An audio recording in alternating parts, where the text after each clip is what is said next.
푸른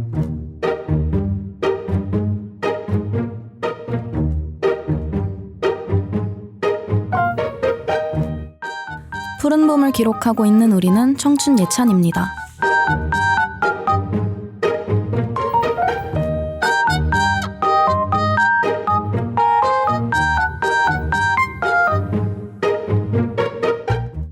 좋아하는 것을 알아가는 과정은 굉장히 흥미롭죠.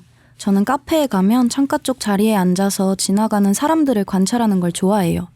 비 오는 날 지붕 밑에서 손만 내민 채 빗방울이 손에 떨어지는 걸 느끼는 것도 좋아하고요.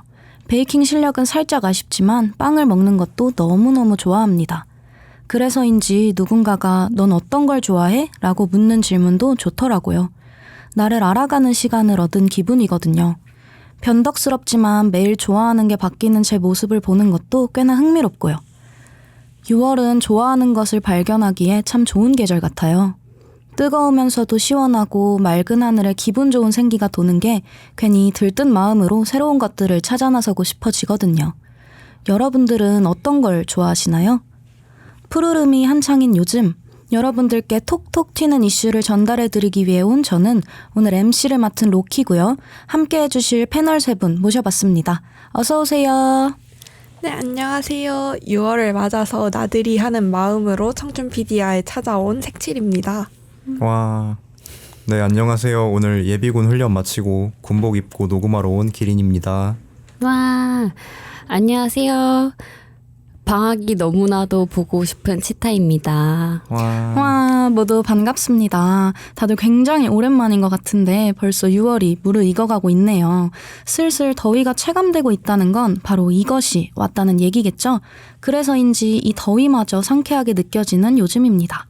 자, 그럼 본격적으로 6월 셋째 주 위클리 청춘 시작하도록 하겠습니다. 앞서 말한 이것이 바로 오늘의 3위 이슈 키워드가 되겠는데요. 그럼 빠르게 이번 주 3위 소식부터 전해드리도록 할게요. 방송 초반부터 굉장히 기분 좋은 이슈를 전해드릴 수 있겠네요. 3위는 드디어 대학교 종강 시즌이 다가왔다는 소식입니다. 6월 셋째 주는 대학생들이 바쁜 한 학기와 기말고사를 마치고 본격적으로 방학을 맞게 되는 기간이죠. 긴 방학이 시작되면 많은 대학생들은 기자단, 홍보당 등의 여러 대외 활동을 하거나 방학 때에만 할 수 있는 관공서 아르바이트 등을 통해 용돈벌이를 하기도 합니다. 혹은 계절학기를 수강하거나 일상에서 벗어나 훌쩍 여행을 떠나기도 하는데요.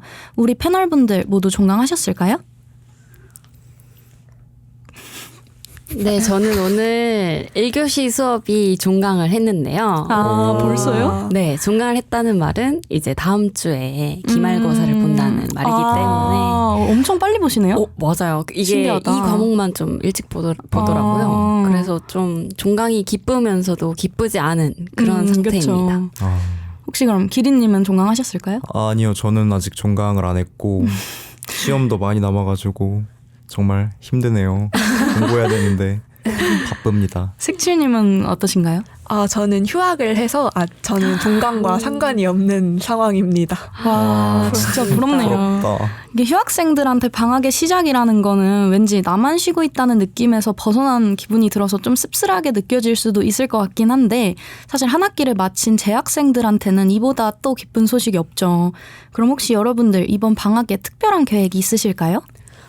네, 아까 휴학했다고 말해놓고서 방학 계획을 말하기 조금 민망하긴 한데 저는 본가에 가 있을 예정이에요. 학기 중에는 본가를 가도 오래 못 있고 학교 때문에 다시 서울로 올라가기도 하고 해서 저는 방학 때는 항상 최소 한 달은 본가에 있다가 오는 것 같아요. 그래서 이번 학기도 비록 휴학하긴 했지만 방학 기간에는 본가에 가서 그동안 못 먹었던 집밥도 먹고 푹 쉬다 올 예정입니다. 집밥 너무 좋죠. 아무래도 여름이 성큼 다가오고 있는 요즘엔 집밥 먹으면서 넷플릭스 보는 게 참 방학의 맛 아니겠습니까? 그쵸.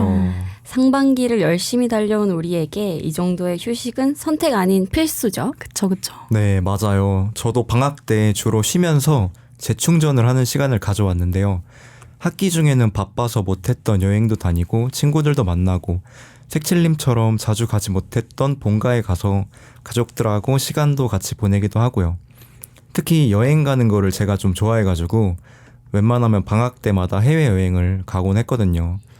근데 제가 이제 곧 졸업을 앞두고 있어가지고 방학 때 이제 마냥 놀지만은 못하고 취업에 필요한 자격증 준비도 하고 공부도 좀 하고 그래야 될 것 같아요. 와, 방학에 공부는 너무 서러운 것 같은데요? 그렇죠. 그러니까요. 근데 사실 저도 아마 계절학기를 들을 것 같은데 오늘 오기 전에 계절학기 수강 신청하고 왔거든요. 착잡하겠다. 네, 이게 1학기에 수강 신청의 업보라서 열심히 해야 되긴 합니다. 그래도 계절학기 끝나고 나면 여행도 가보려고 계획 중이라서 그나마 기대를 하고 있는데 제가 집순이긴 한데 여행 다니는 걸 엄청 좋아하거든요. 그래서 올여름에는 국내 위주로 몇 군데 좀 가볼까 해요. 지금 제일 기대하고 있는 건 친구들이랑 지방 야구장 원정을 가기로 한 건데 아마 대구랑 부산으로 갈 것 같아요. 가서 야구도 보고 맛있는 것도 많이 먹고 오려고요. 맞아요.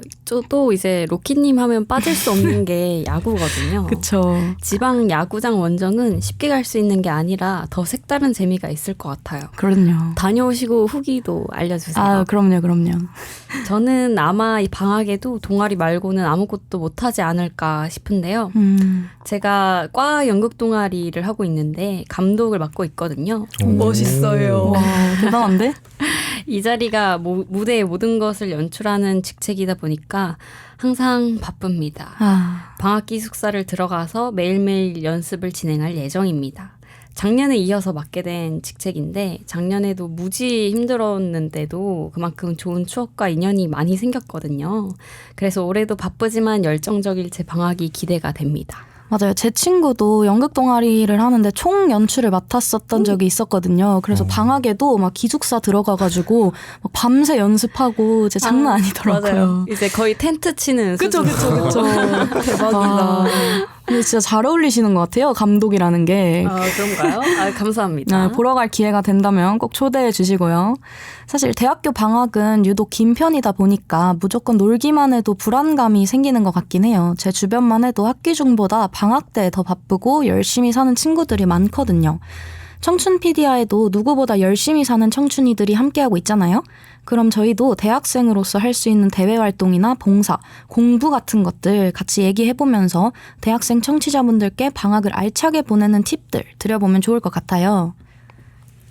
네, 저는 개인적으로 좀 뻔하긴 하지만 인재개발원 인턴을 추천하고 싶어요.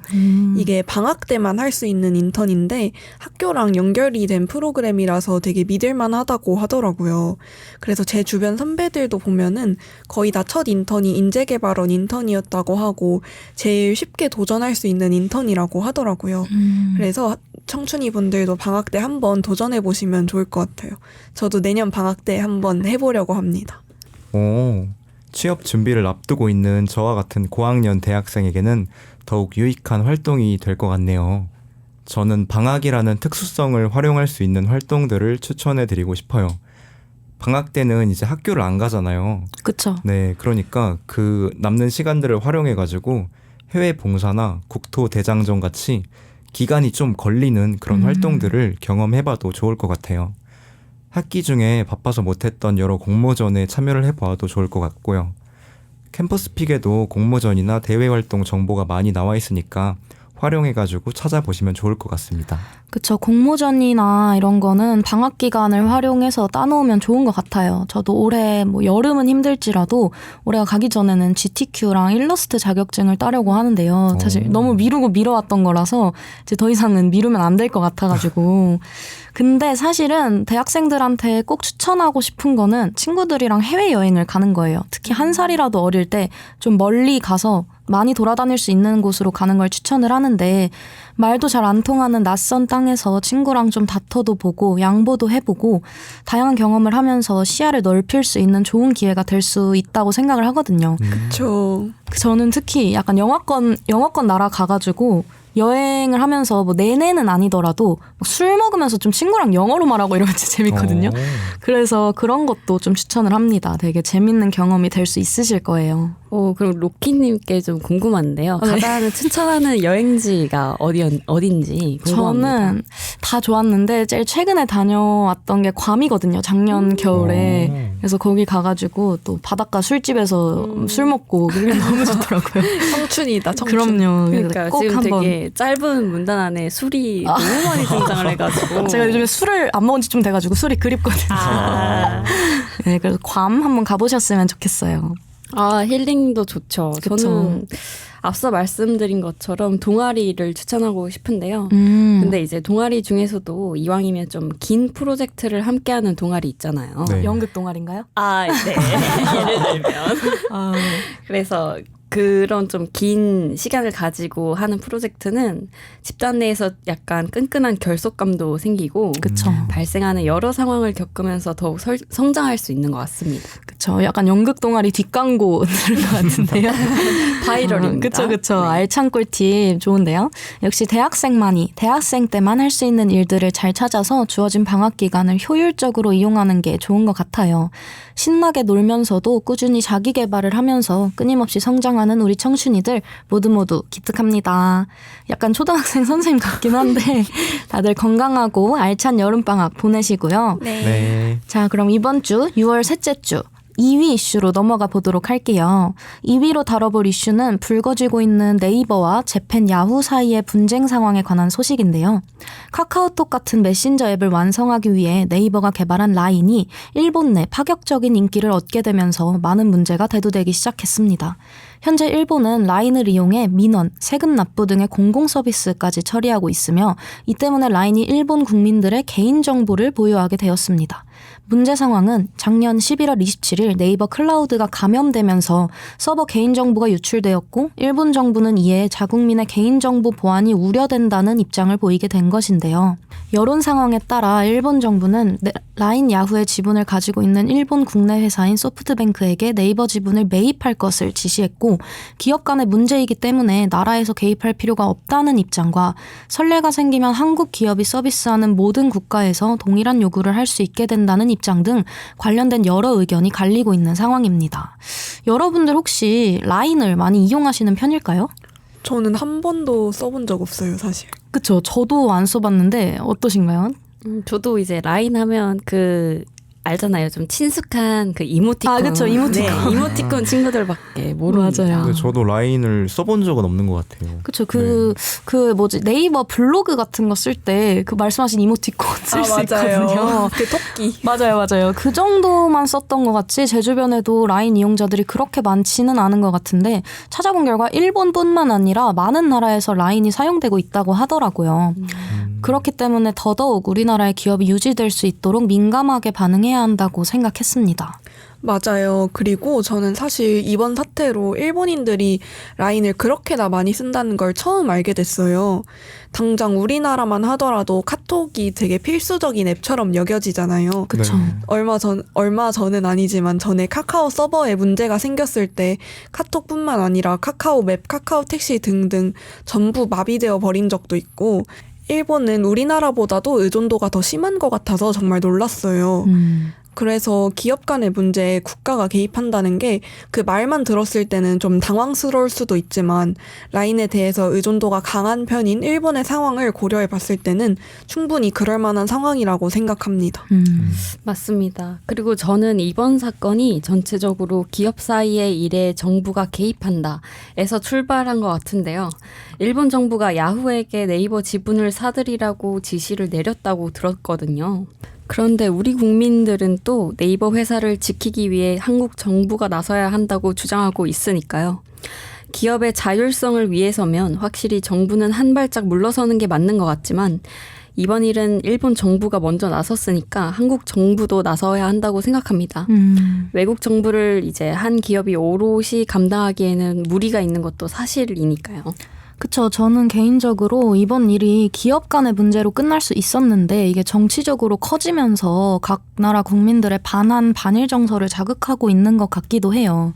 지금은 또 찾아보니까 일본 측이 지분 유지에 초점을 맞추고 있는 것 같던데 지분 매각을 우선순위로 놓고 소프트뱅크와 협상을 이어가던 네이버로서는 상황이 또 복잡해졌을 것 같더라고요.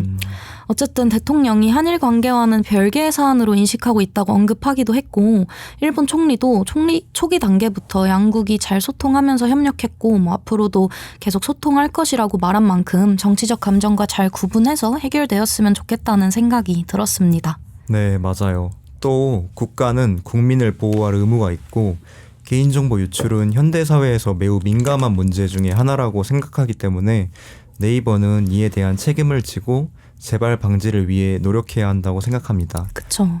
하지만 저는 개인적으로 일본 정부의 대응에는 좀 의문점이 드는 부분이 있어요.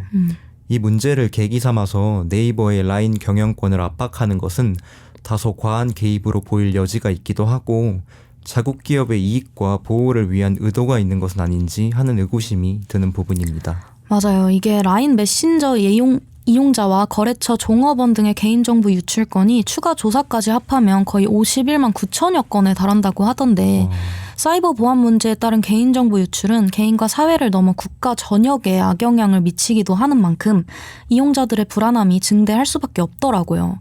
여러분들도 혹시 개인정보가 유출된 경험이 있으신가요?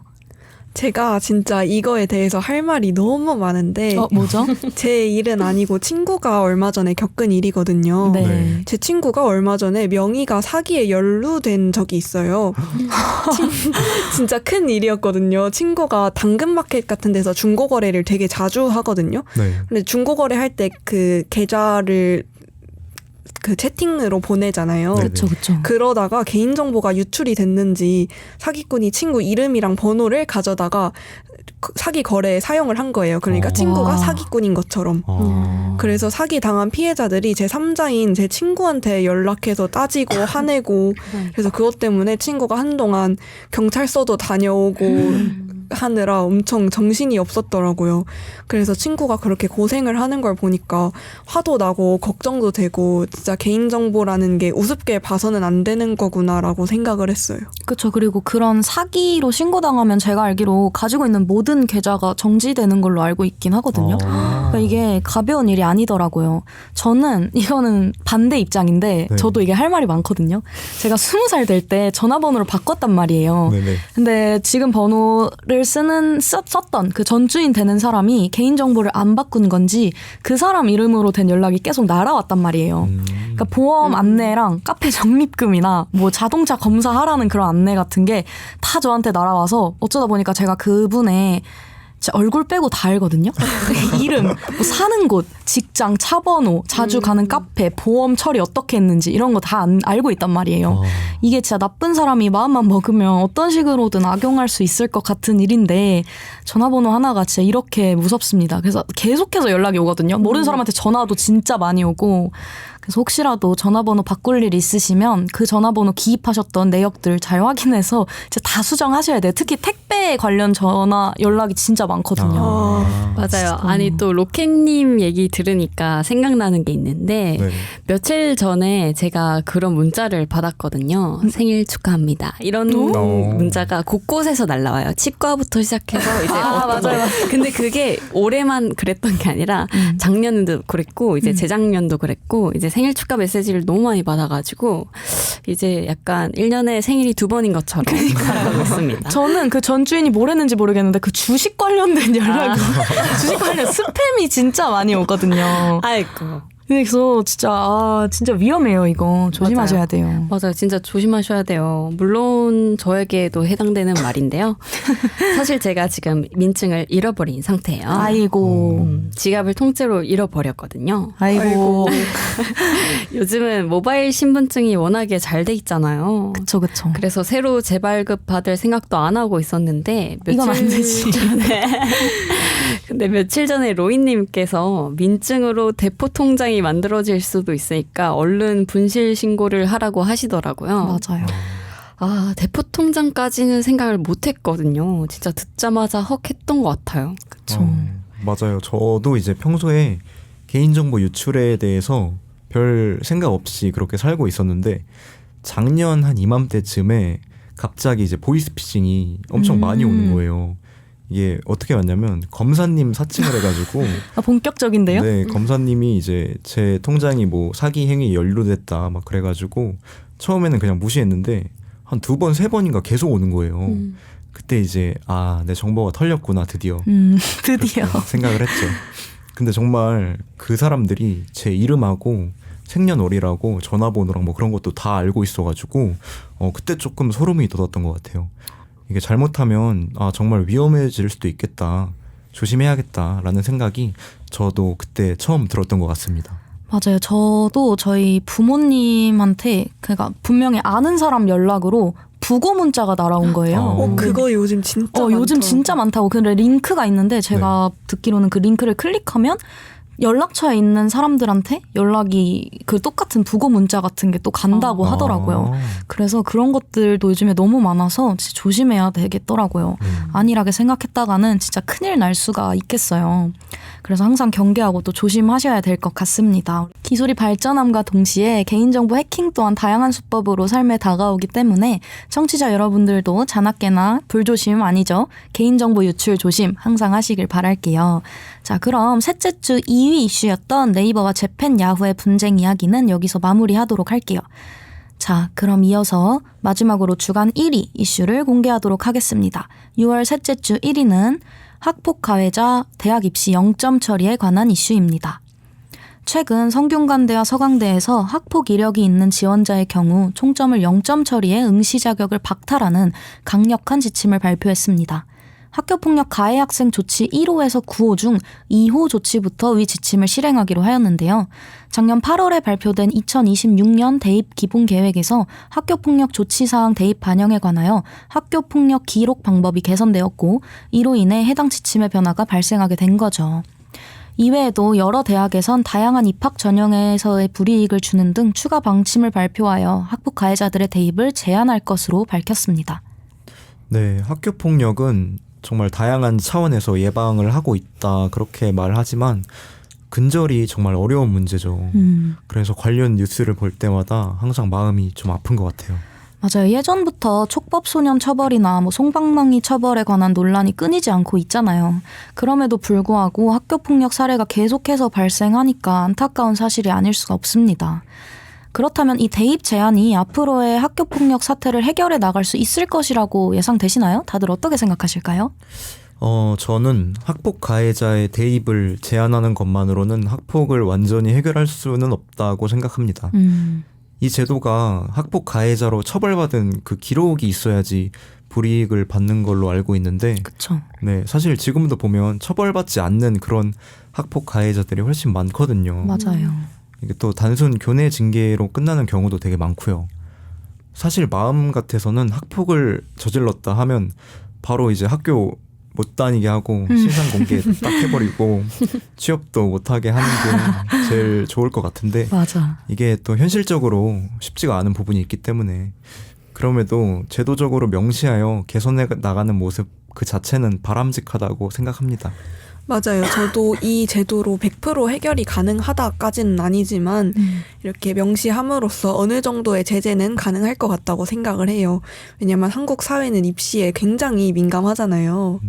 맞아요. 우리나라만큼 대입이 중요한 나라가 또 없잖아요. 그쵸. 이번 제도는 그래도 학폭 사태를 줄이는 데 많은 도움을 주지 않을까 싶습니다.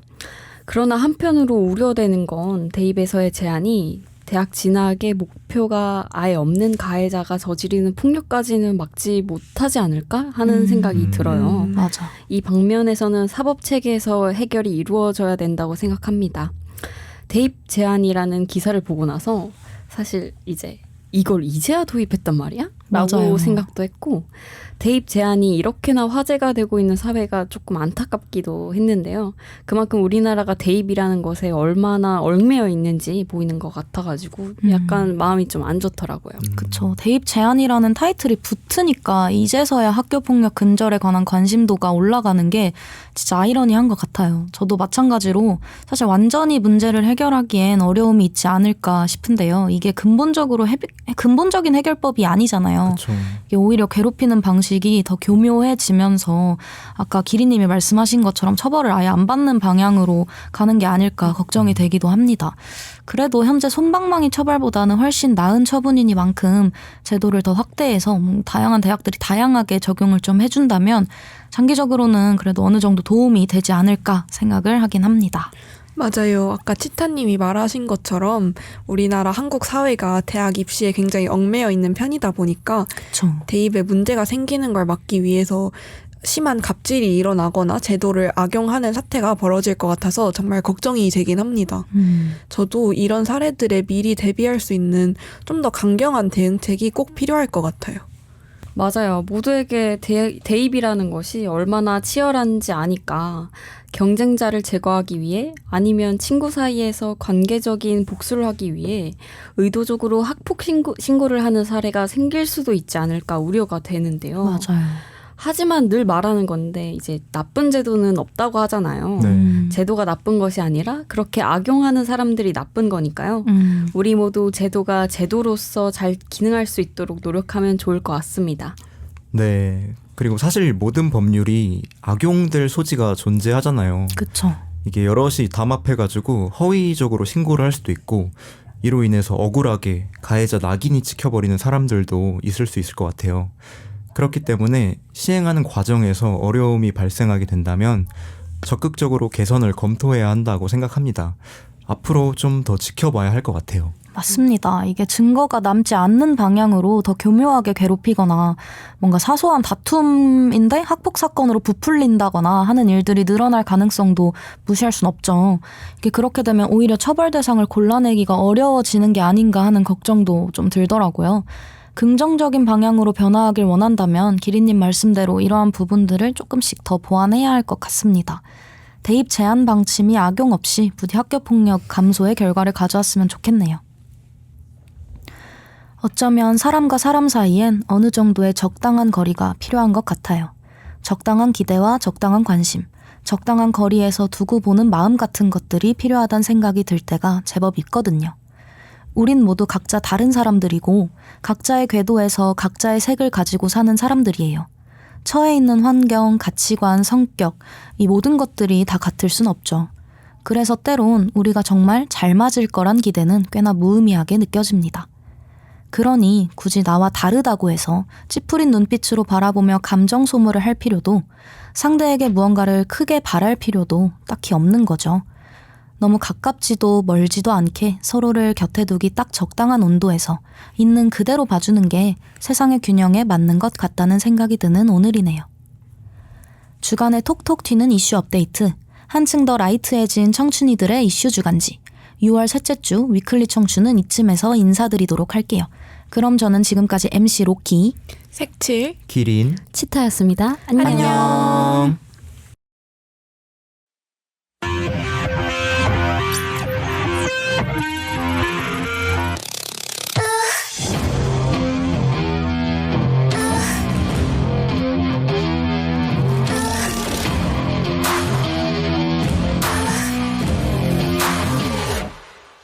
그 자식들 되게 시끄럽게 오늘 그렇게 거만하기만 한 주제에 거짓된 너의 가식 때문에 너의 얼굴 가죽은 꿈틀거리고 나이든 유식한 어른들은 예쁜 인형을 두고 거리 헤매다니네 모두가 은근히 바라고 있는 그런 날이 바로 오늘 올 것만 같아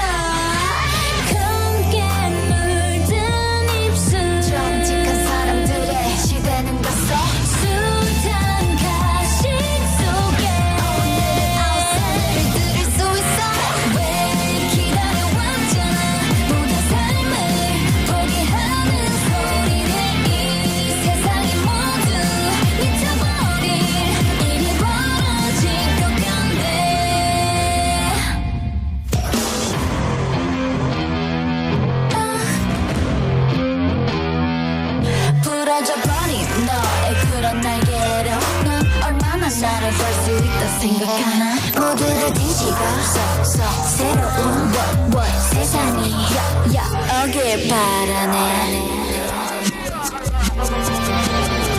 Welcome to my game Yeah, I will break the old advice Welcome to my game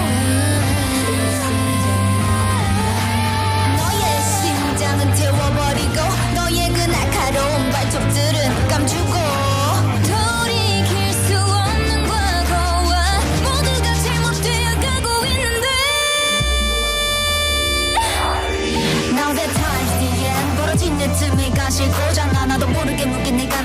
다 풀어줘 멀리 더 풀어줘 날 At night the sun shines on the moon and me at the same time If you hide me I won't stay calm in my playground